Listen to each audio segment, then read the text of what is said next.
Hello everybody and welcome back for the third and final panel of this afternoon session, which is hosted by Sofia Delgado of Metro.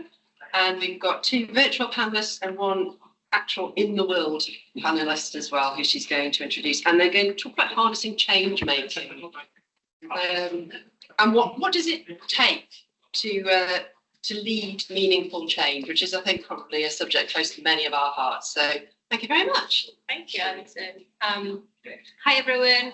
So, yes, my name is Sofia and we'll be talking about change making. So we've heard from the panelists before about community, about collaboration, and it's all very much about what we do with our audience and our communities and out there.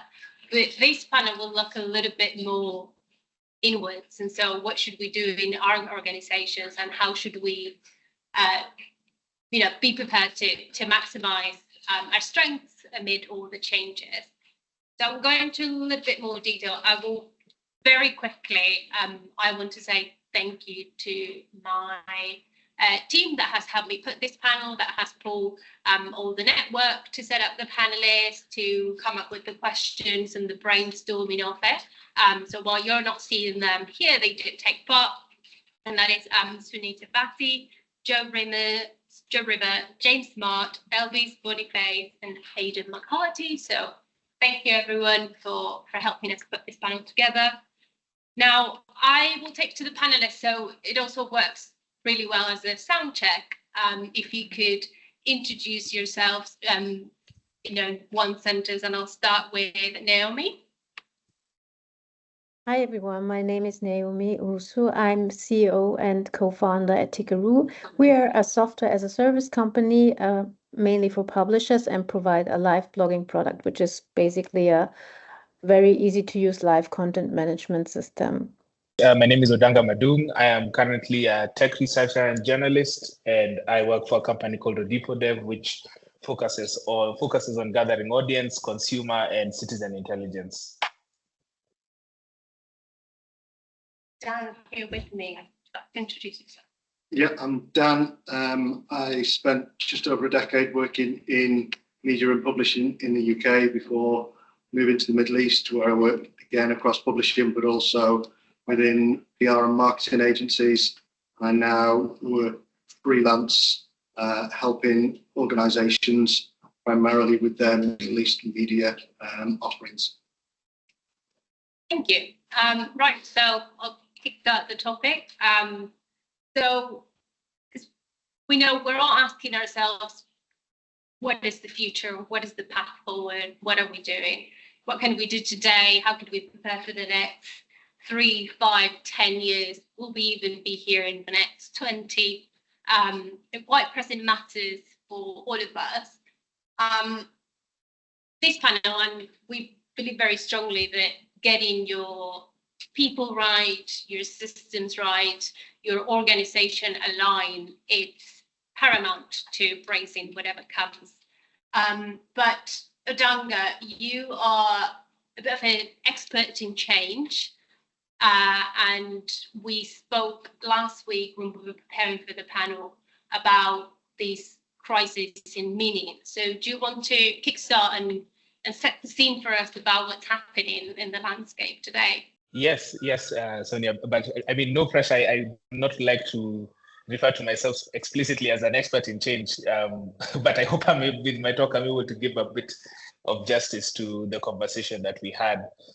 I think when you and I had this, and James as well had this conversation about, harnessing change making, I think for me, the first thing that came to my mind is, given the juncture that I currently occupy, with my work, I interact a lot at the intersection of, I think, 3 very big aspects of the media industry that we think about today, which is, I spend a lot of time interacting with brands, trying to understand, what exactly do they look for from the media landscape? What exactly do they look for from the retail landscape? What exactly do they just look for from, the places where they put their money in order to be able to get to consumers? That's the first part. In my other life, I spend a lot of time as a journalist myself, trying to speak to audiences and trying to get a sense of, what does the audience actually really want to hear? what really matters to them, and what are the important things that we should be covering as journalists. And then on another side, I spend a lot of time with, development work and politics. And in politics also just trying to understand again, what moves citizens to action? How do we get people to participate in the things that are actually important? So sitting at this, 3 critical junctures, I thought I was doing a good job with this work until I found myself in the middle of all the crises that all these 3 people are actually facing, because it looks like each and every single one of them is in a trouble of its own. But the most common one that I came to, the most common strand that I've consistently found out myself trying to solve is that all 3 of these entities are actually in a crisis of meaning, right? When you look at specifically brands, brands right now are consistently finding themselves facing backlashes from consumers, not just actually in the West alone, but you're consistently finding this happening in markets like ours, where they are consistently releasing messaging that is not landing well with consumers. They're consistently finding themselves with what we call the legacy brand problem. I'm a 100-year-old brand, and I've been connecting with consumers across generations for a very long time. But suddenly, within the past 25 years, a whole bunch of new upstarts have come in and have taken on an entirely new positioning amongst an audience that previously used to be within my purveyance. This is why you find that a lot of very big legacy brands are struggling with the idea of Gen Z as at now, because the answers that existed before do not exist now for them. And so they're all basically, again, in a crisis of meaning. Some of the people with the biggest budgets in the world, right, are struggling with this.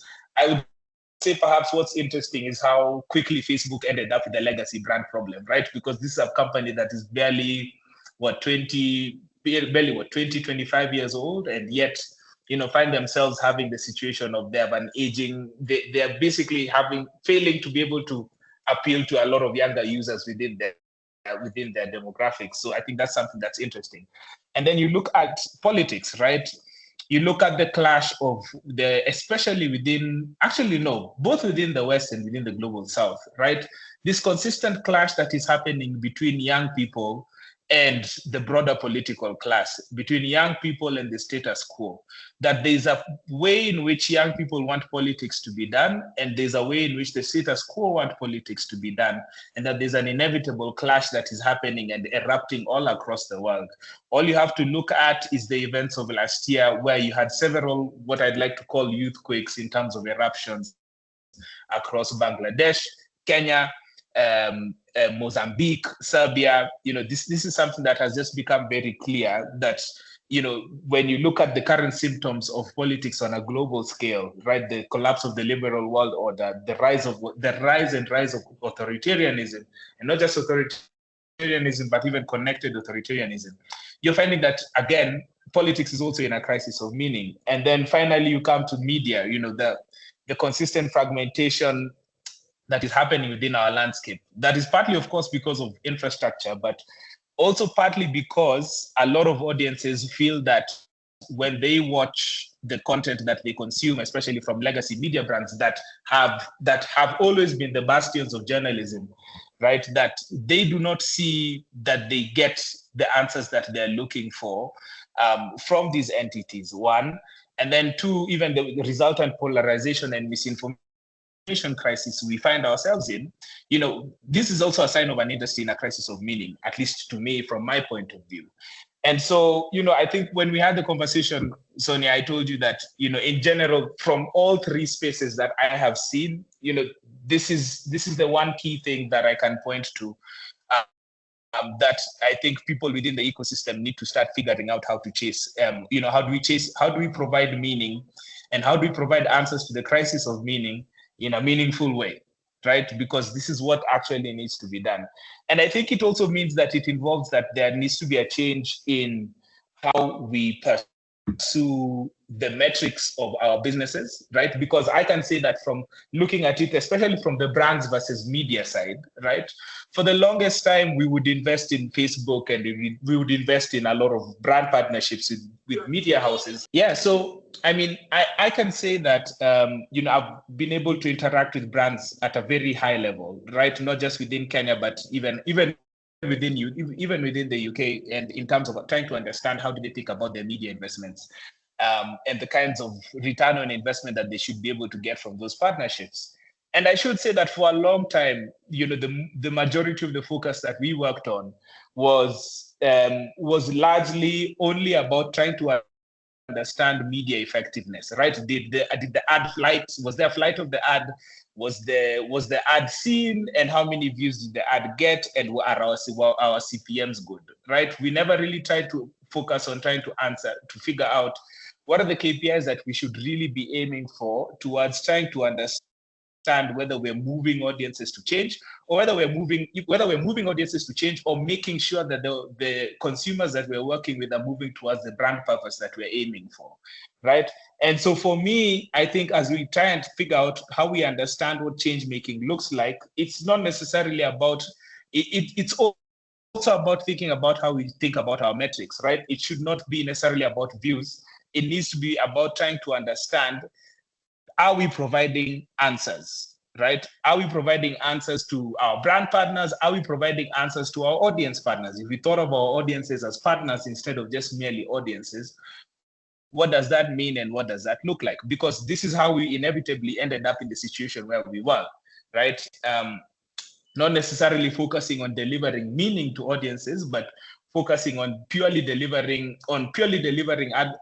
advertising on the basis of wide viewership. I think it's very clear to me that product-focused thinking is how we survive the current onslaught that is there on the current media industry, right? Focusing on understanding that our audiences need direction that various stakeholders within the media industry, because the media industry has stakeholders on top of just audiences, that there are people who are looking for direction on how to move within the market, right?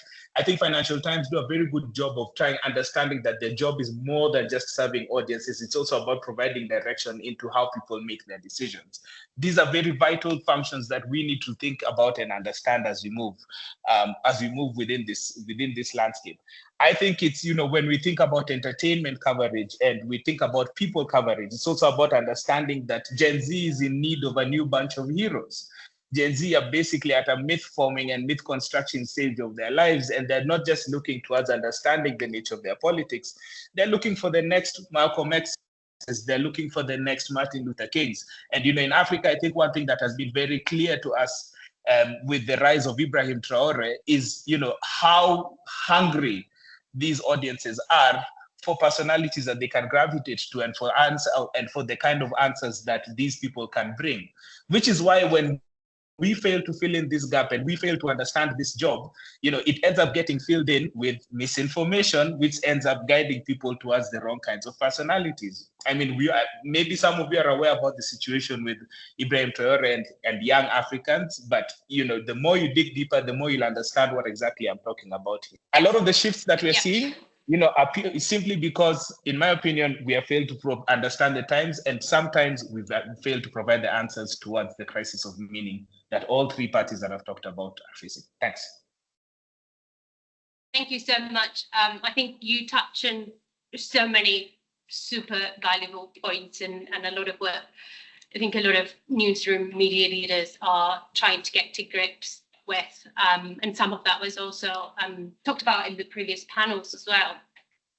So I'm going to point out just a few things that I think are a great segue as well to get a little bit more practical into, okay, there's a lot that needs to change, right? And so you spoke a little bit about people want to challenge the status quo. Young people now want to challenge the status quo. Funnily enough, we thought that's what we were here to do for in the first place. And it's quite interesting that, now legacy media has turned into part of the status quo. There's more alternative media coming up, for better or for worse. There's good actors, there's bad actors.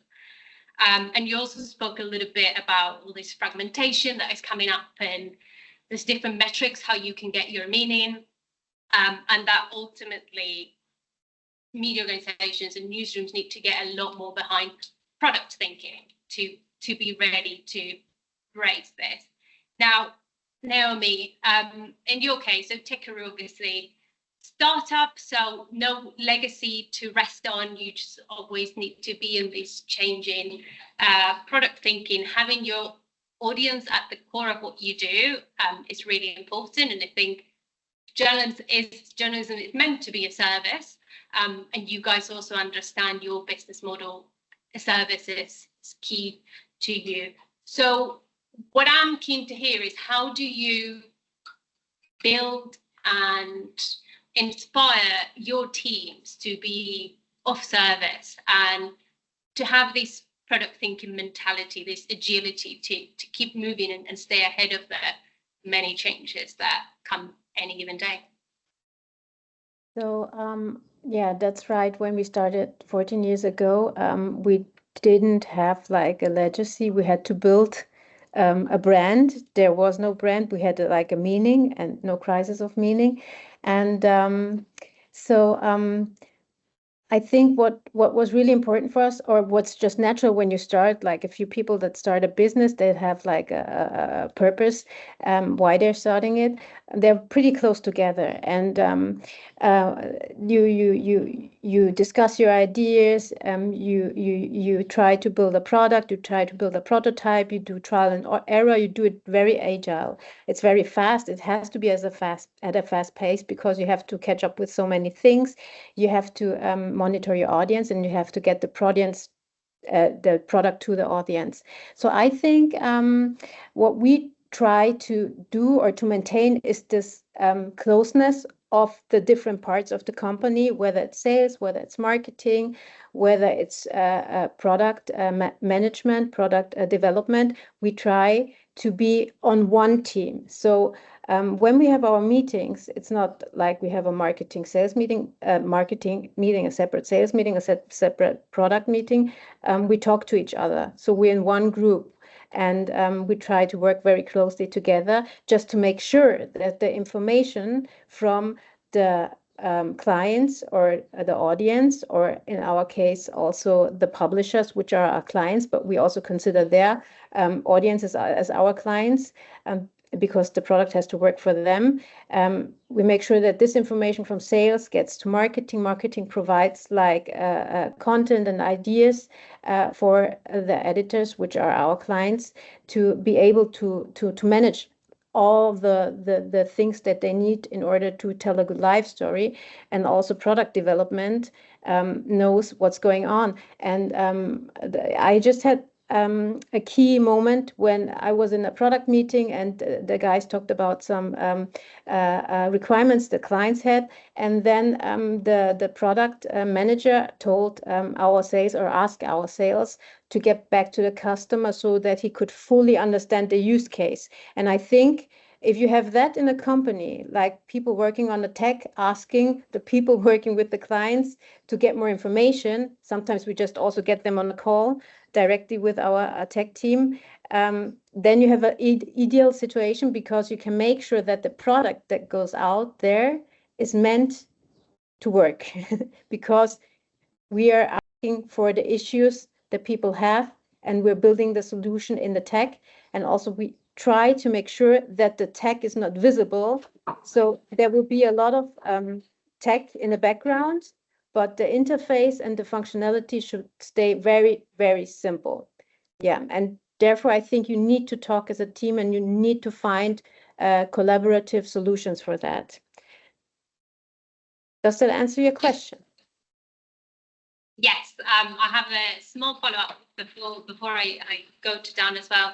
So how do you make sure you get them aligned? So for instance, if you have an outlier in one of these teams who's like, actually, I think the product should be Z instead of X, Y. How are your systems? How do you wrangle everyone under the direction? I think the culture is key. So we have a few key points that enable that everybody can bring their best talents to the table.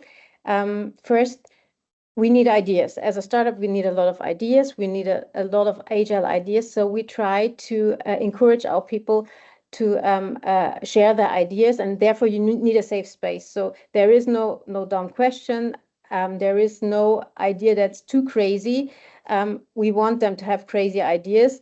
And I always used to say, okay, I want the day, when the day comes when I tell you, oh, that idea is way too crazy, then I'm happy. We want them to have like the craziest ideas, also to switch the perspectives, because it's very, very important. And I think for that, you need a safe space. Also, I think failure should be totally normal. We learn so much from failure. And there's like a saying, if someone has never made a mistake, they never tried. And I think that's totally true. You need to make failures. And the very important thing about them is to look at why something did not work. So to look at what went wrong, what can I change? How can I do this better next time? Also, it's important to look at the things that actually work, why they do work, to try to multiply them in order to be successful.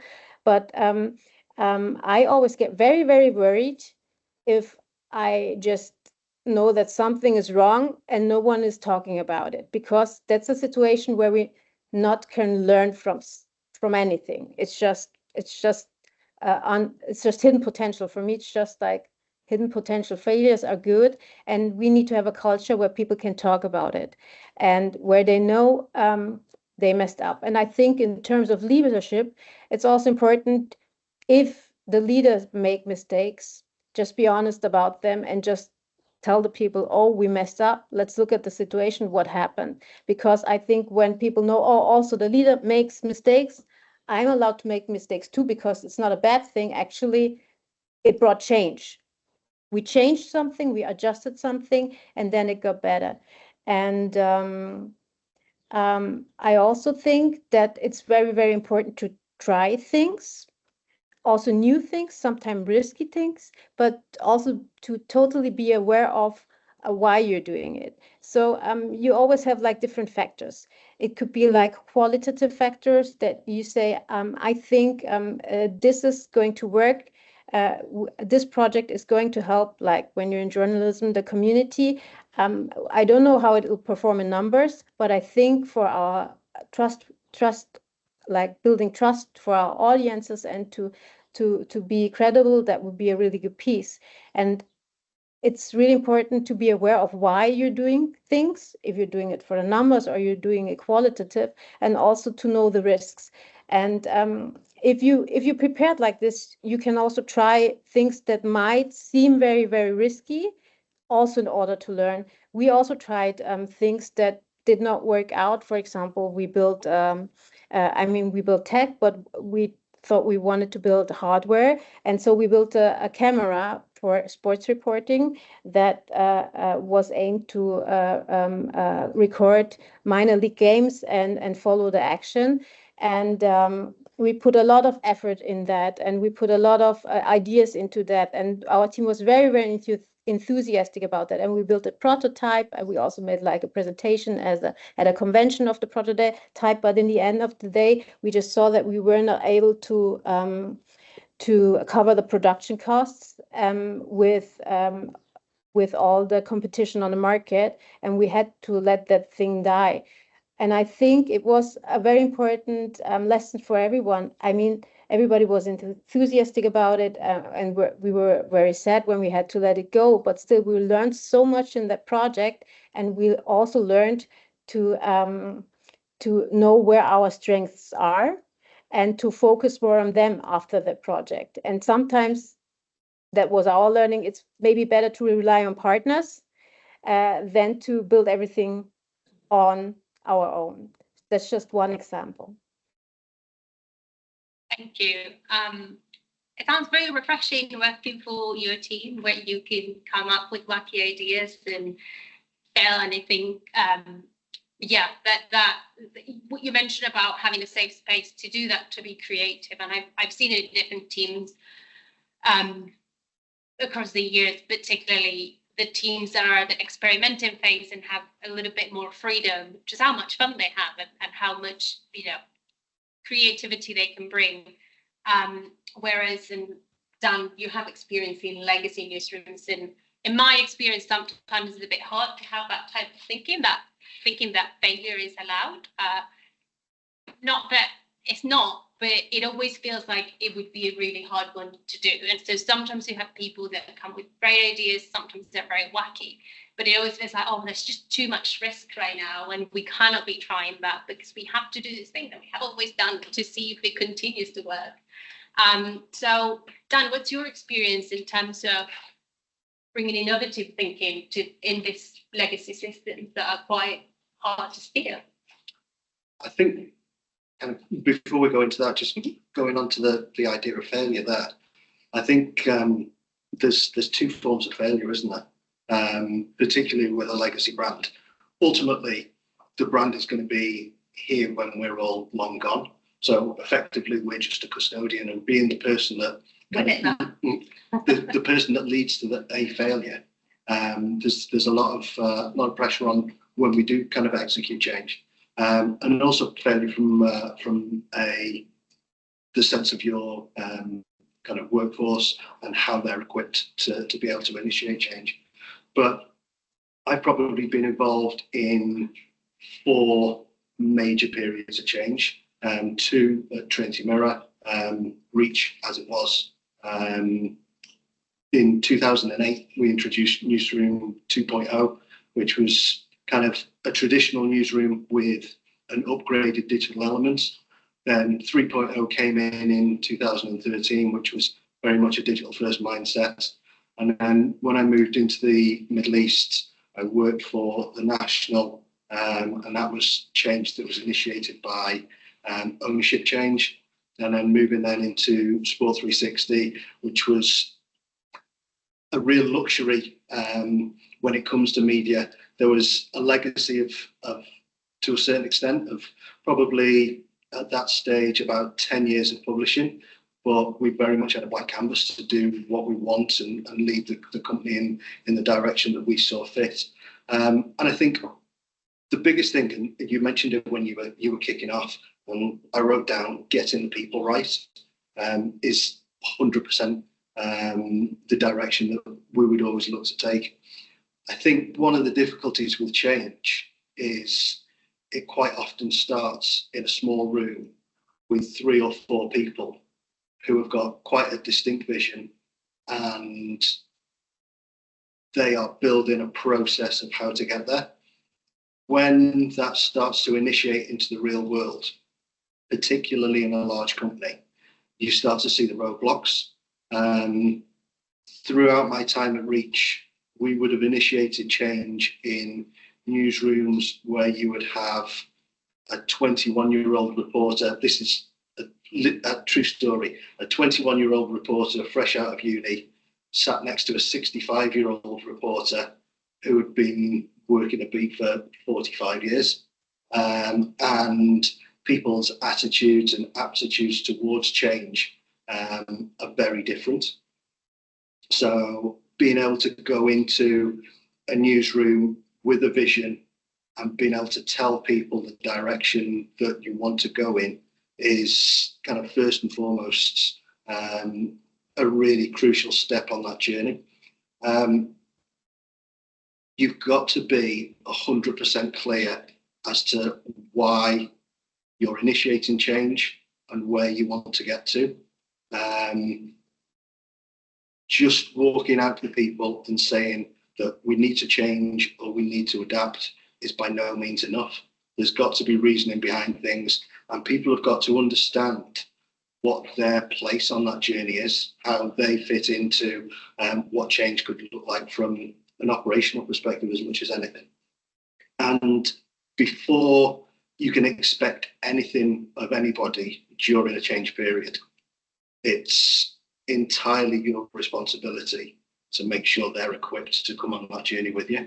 And I think that's certainly from a legacy media perspective, going back to 2008 especially, our newsrooms were filled with words people, and they were great with words, And suddenly, this is going to date this brilliantly. We were putting Nokia N95s in their hand, and we were expecting them to shoot video, edit on the phone, take pictures themselves, and the training that was provided, I think a lot of people who were involved in that time was probably not the type of training that should have been rolled out with those people at that time.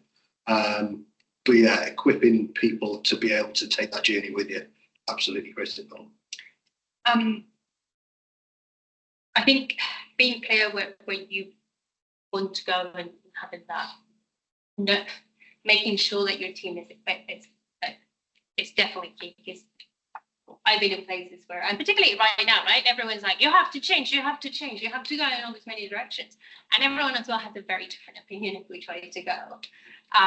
And you may think you may want to go this way, but then your brand isn't quite right or fit for that journey. Now, I want to, but before we would take questions as well, just what was one perhaps mistake where you go, I know I will never do that again, from all these many experiences through change?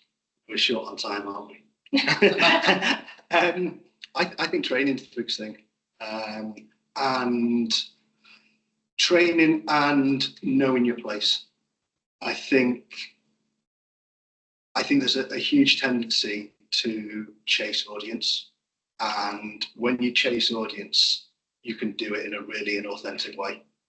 And again, this can go back to legacy and the people who you've got within your organization.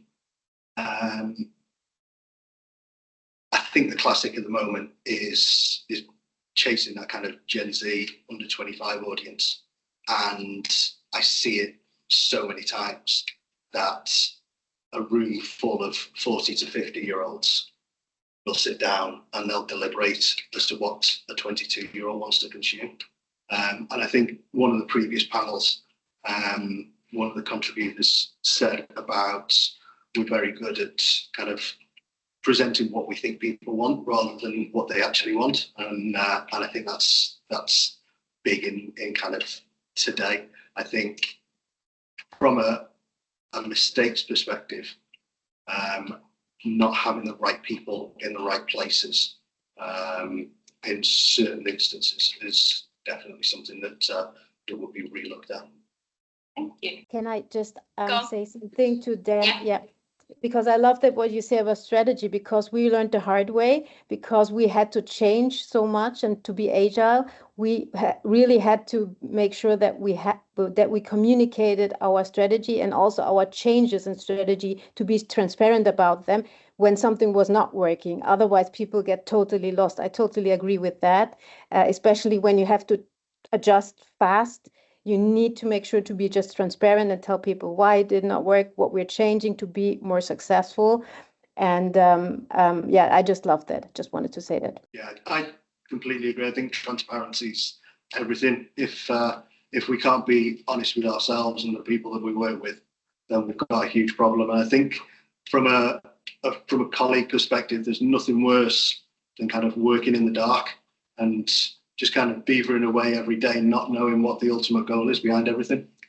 I have a follow-up that I'm interested in both your opinions in terms of transparency. Can there actually be too much transparency? You know, sometimes you're in certain rooms, particularly when there's a lot of risk and there's a lot of things happening, and it's just like, oh my God, we need to change. And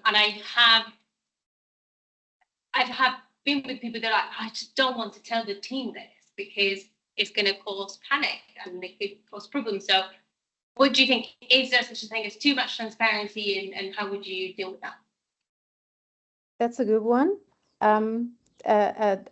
I think, yes, you always have to tell the full story. So if you just leave fragments to the team, that might be a bit too much for them, because you have more information, like from the boardroom or from the investors or from wherever. So you need to make sure that you deliver the information that they can understand in the bits or in a way where they are at the moment in terms of understanding. So you have to give them the whole story, and if you can't, I mean, then I think you should wait until you have the full story. I know what you mean. I also caused like panic when I started sometimes. And I learned I wait until I can deliver the full story that totally makes sense. And sometimes things just happen so fast that we don't know the same story, the full story. So I would agree with you, Sofia. Odanga.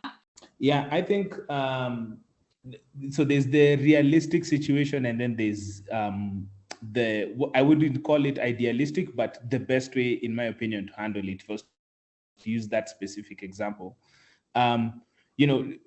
not being transparent about that situation is good for negotiating in the short term, but I think very detrimental to the teams in the long term. If I use the example of not being transparent about, let's say, the status of the funding for the project that you're working on, right? What you will end up in a situation is that you might end up with people that are being underpaid, right? In the short term, because you've decided to not be frank with them about the current situation, but then they will be thinking that there could be maybe a lot more that they could be doing, right? And so you end up with this case whereby, I think it's just important to put your cards on the table, especially when it comes to such things, so that you don't end up in a situation where people end up feeling like they've been shortchanged or that they've wasted their time working on something that maybe they could have been getting a lot more later on. Now, what you might think of as keeping your valuable staff around for the short term will lead you to having a very disgruntled member of staff, perhaps 2 or 3 months down the line. And even if you told them, hey, look, perhaps, this is the situation that we faced, you as the boss will end up having someone who doesn't like you very much because you refuse to be transparent with them. But I think being as transparent as possible, at least on the money side, is not necessarily, I don't think it's necessarily a bad thing. I personally do it with my teams and make it very clear that this is the current situation we're facing. If you're going to be participating, know that you're doing it out of your own volition and you don't have anything to come and attack me with 2 or 3 months later down the line. And, if you're doing this because of the work, then let's do it because of the work. We will figure out where we can get the money later. So I think being frank with negotiations is always a good point. At least from my perspective, I have learned the hard way of what it means to not be transparent. So this has been the approach that I've also taken myself. So yeah, I think transparency wins, in my opinion.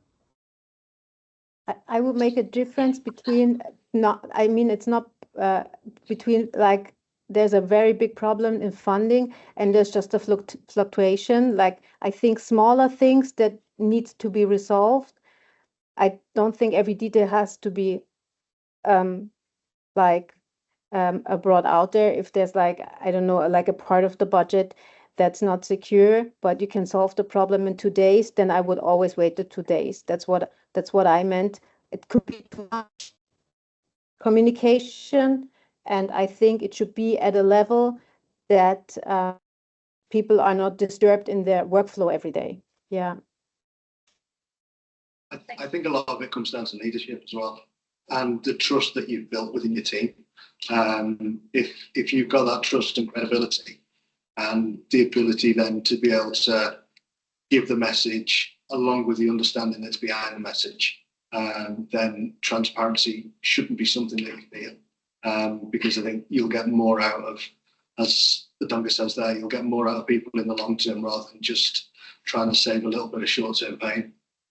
Thank you. So I'm just going to come over and make a point about that transparency. I hope people on the line can hear.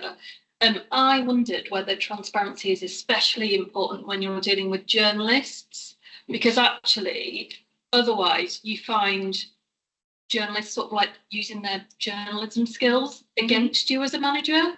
And actually, when you're not transparent, you find that they're spending more time trying to find the answers that you're not providing than actually doing the thing that you've asked them to do, because they will fill the vacuum. Yeah, or at least that's my experience. Yeah, I think it's a really good point. And I think when you look at a newsroom, you'll find a decent proportion of it will be quite a cynical bunch anyway. And being able to navigate that with answers rather than leaving questions is definitely the way forward. Now, I have turned in just 2 minutes, so one word from everyone. The closing question is the future of media. Are you excited or are you not excited / terrified? Dan, we'll go with you. One or the other, one word. Or in between, just one word. Excited. Excited, there we go. Naomi? Super excited. Super excited. Odanga, what about you? Excited. Perfect, just what we want to hear. Thank you everyone so much for joining us. Really appreciate you've had fantastic insight to bring us. And thank you everyone in the room as well that participated. Just wrap it up with a couple of thanks. First of all, thank you for this thoughtful conversation around a really important issue that we curated. I think we touched you on this as our participants here and folks online. This was an activity as part of our program. We asked the participants to curate this panel on issues they thought were essential for us to consider right now. And I think it raised the issue communities come through all the time.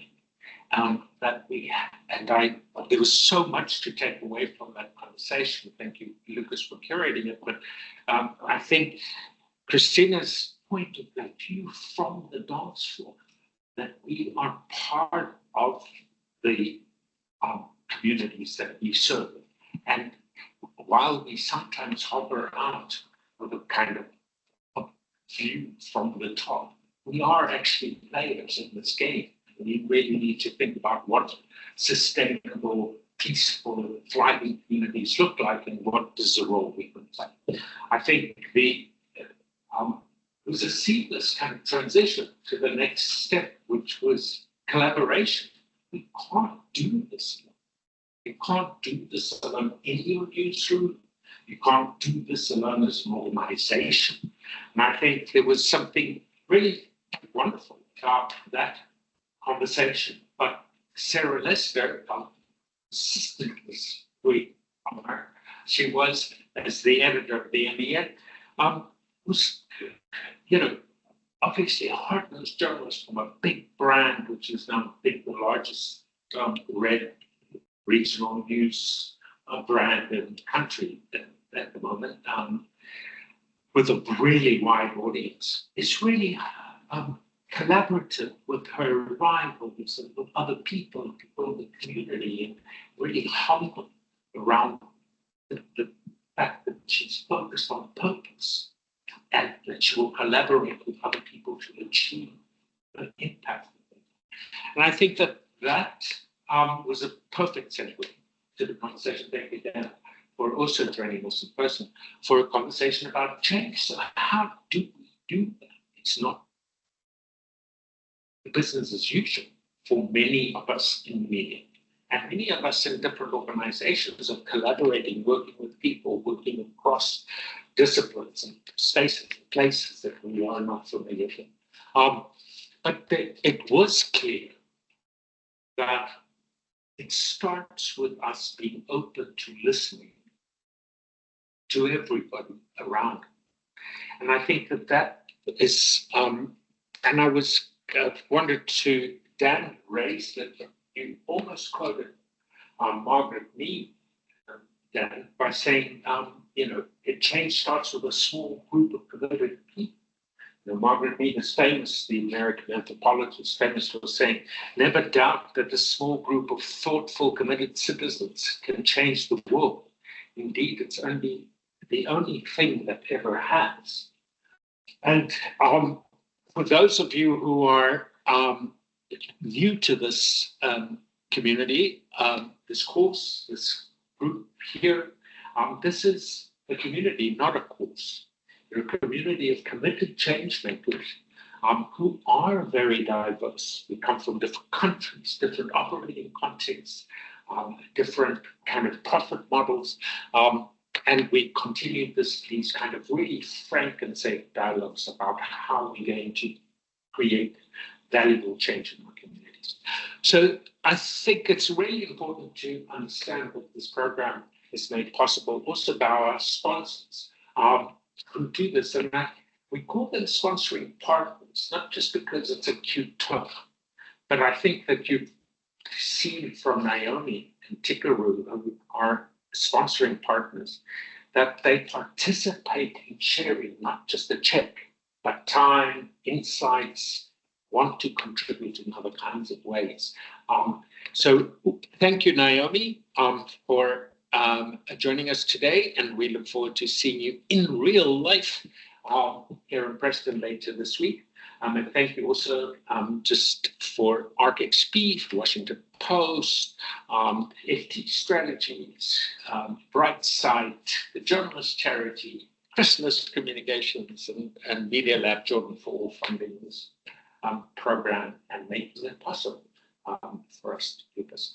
And thank you all for participating. We've got some guests in the room here for those of you online. From Ukraine, this is our partners, Owusu National University.